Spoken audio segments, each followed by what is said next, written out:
Saudara, kenapa saya diperiksa? Mereka mendapatkan laporan sampah dari negeri ini ya.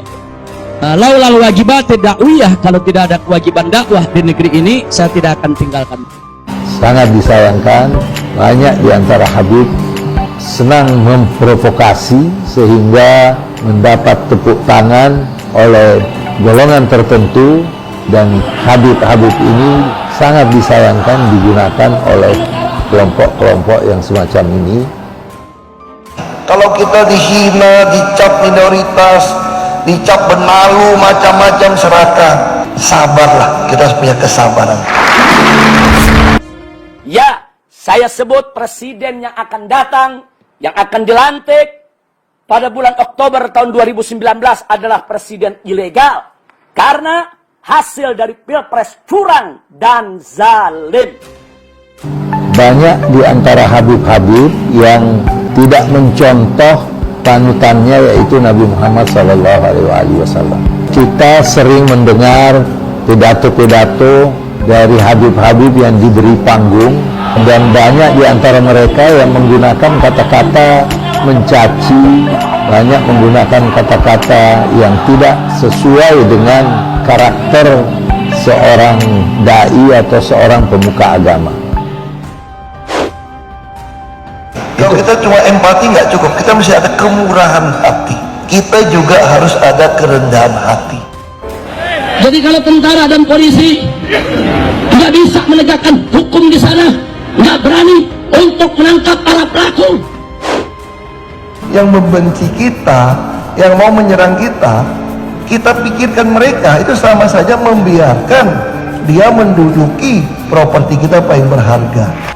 Dari Sabang sampai Merauke, kita turun ke jalan, lengserkan siapapun presiden yang membela. Habib-Habib masa kini yang banyak memberikan dakwah dengan cara yang keras dan bahkan mencaci dan menghujat pihak lain, hendaknya mengambil contoh para Habib yang sukses memberikan pendidikan yang sangat luas pada masyarakat Indonesia. Mari kita luruskan peranan Habib di Indonesia. Semua orang berjalan ke arah sini pun, kalau pintu yang keluar cuma ada sama di depan, saya tetap akan berjalan menuju pintu itu. Jangan biarkan lingkungan kita mempengaruhi keyakinan kita. Lebih baik rezim zalim dan curang ini yang bubar dan segera bubar daripada harus NKRI yang bubar. Jangan korbankan NKRI hanya untuk rezim curang dan zalim. NKRI dari Sabang sampai Merauke tetap harus bersatu. Sejengkal tanah pun tidak boleh lepas dari pangkuan Ibu Pertiwi Indonesia yang tercinta. Jangan pernah mengakui kekuasaan siapapun, kepemimpinan siapapun yang berdiri atas dasar kecurangan dan kezaliman.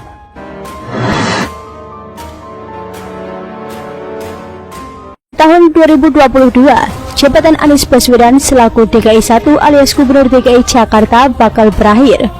Pasalnya, isu bergulir akan dibarengi antara pemilihan kepala daerah atau pilkada dan pemilihan presiden atau pilpres di tahun 2024. Maka akan ada kekosongan jabatan gubernur 2022 hingga 2024. Alhasil, kekosongan jabatan akan digantikan oleh PLT yang ditunjuk oleh Kementerian Dalam Negeri. Sementara itu, isu lainnya berhembus bahwasanya akan ada pilkada di tahun 2022 dengan masa jabatan hingga 2024 saja. Lalu, kabarnya Rizik Syihab sepertinya siap untuk bertarung di DKI 1 melawan Basuki Cahayapurnama alias Ahok. Lantas Anies bagaimana? Menurut Wakil Ketua Umum Partai Golkar Doli Kurnia, konsep rancangan undang-undang akan membuat pelaksana pilkada untuk seluruh kepala daerah di Indonesia baru dilaksanakan secara serentak pada tahun 2027 mendatang. Jadi, karena serentak daerah 2027, maka pelaksanaan pilkada serentak yang dimulai 2015 mulai dinormalkan lagi. Jadi 2015 tetap di 2020. dan 2017 itu dilaksanakan 2022. 2018 dilaksanakan di 2023. Maka nanti serentaknya di 2027, ucapnya. Pembukaan kemungkinan ini pun membuat pemilihan gubernur di DKI Jakarta dan Banten berpeluang diselenggarakan di tahun 2022, serta pemilihan gubernur di Sumatera Utara, Jawa Barat, Jawa Tengah, Jawa Timur, Bali, dan Papua digelar pada tahun 2023. Sehingga bukan tidak mungkin siapa saja maju untuk Pilkada DKI 1, termasuk juga santer dengan nama-nama seperti Rizik Syihab yang telah pulang ke Indonesia dan juga Basuki Cahayapurnama alias Ahok. Ahok digadang-gadang memang dirindukan untuk memimpin DKI Jakarta. Beberapa masyarakat merasa dikecewakan oleh kepemimpinan Anies yang dulu didukung penuh oleh Rizik Syihab dan masanya. Fans mantan Gubernur DKI Jakarta Ahok mengaku rindunya terkait gaya kepemimpinan idolanya. Lalu ada pula penulis sekaligus sutradara Joko Anwar yang merindukan sosok Ahok sebagai gubernur yang memimpin Jakarta. Joko juga mengkritik keputusan Anies Baswedan menerbitkan izin mendirikan bangunan di Pulau Reklamasi. Ia memberikan saran untuk mengembalikan Ahok menjadi gubernur. Ia juga mengkritik gubernur yang sekarang yakni Anies Baswedan untuk tidak mempolitisasi posisi sebagai gubernur. Kemudian ada juga sejumlah petugas kebersihan pasar di wilayah DKI Jakarta menyatakan kerinduannya pada ketegasan Gubernur Ahok. Hal itu mengemuka setelah gaji mereka tidak juga mengalami perubahan, tetap berada di bawah standar UMP atau upah minimum provinsi di DKI Jakarta yang kini tercatat sebesar 3,35 juta rupiah per bulan. Ia meyakini bahwa Ahok tidak akan tinggal diam terkait masalah tersebut, karena ia tahu Ahok pasti bakal langsung bertindak tegas dan tidak akan mencela-mencela seperti gubernur yang sekarang. Ia juga merindukan ketegasan kepemimpinan dari Ahok.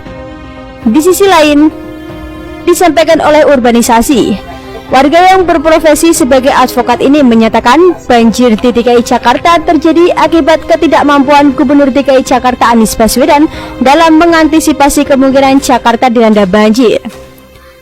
Anies tidak pernah memperlihatkan upaya untuk pencegahan banjir.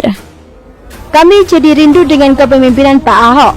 Beliau sangat komit dengan masalah banjir, ujar Urbanisasi. Ahok, menurut Urbanisasi, bekerja tidak seperti gaya Anies Baswedan. Ia pun membandingkan kinerja Ahok dan juga Anies. Ia menyatakan bahwa Ahok mencegah sebelum terjadi. Tapi jika Anies pasti menunggu rumah warga tenggelam, baru dia muncul dan jalan-jalan melihat korban banjir. Urbanisasi kemudian mencontohkan kerja Ahok ketika menjadi Gubernur DKI Jakarta. Beliau kerahkan ratusan pasukan oranye dan kuning untuk membersihkan sungai di Jakarta, mengeruk sungai yang dangkal dan merapikan, sehingga ketika air hujan mengalir lancar melalui sungai, katanya.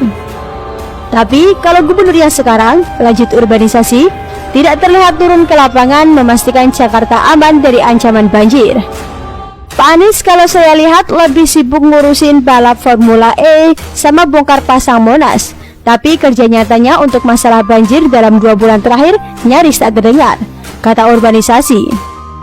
Namun demikian, pada Juli 2019, LSI Denny CA menempatkan Anies masuk dalam 15 nama kandidat Capres 2024. Dalam survei yang melibatkan 2000 responden itu, Anies sejajar dengan sejumlah tokoh lain, seperti Gubernur Jawa Tengah Ganjar Pranowo, Gubernur Jawa Barat Ridwan Kamil, Mendagri Tito Karnavian, dan Ketua Umum Partai Gerindra Prabowo Subianto.